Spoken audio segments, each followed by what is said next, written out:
Welcome. If you've ever stumbled upon a stunning carousel on Instagram and wished you could save it for later, you're in the right place.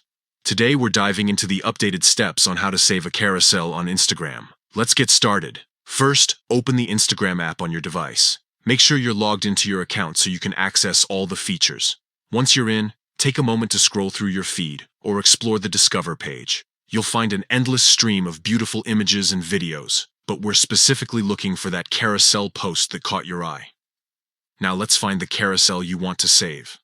A carousel is a post that contains multiple images or videos that you can swipe through.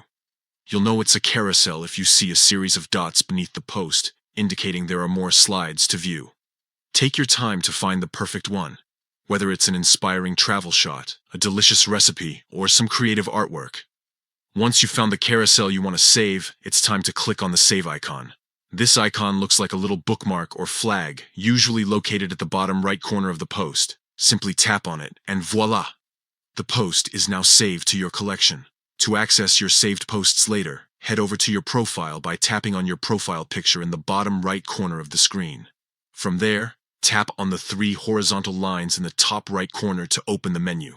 Select Saved, and you'll find all the posts you've saved organized neatly for easy access. And there you have it. Saving carousels on Instagram is quick and easy, allowing you to keep all your favorite content just a tap away. Whether you're saving for inspiration or planning future projects, this feature is incredibly useful. Thanks for joining me today. Now go ahead and start saving those amazing carousels that inspire you every day on Instagram. Happy saving!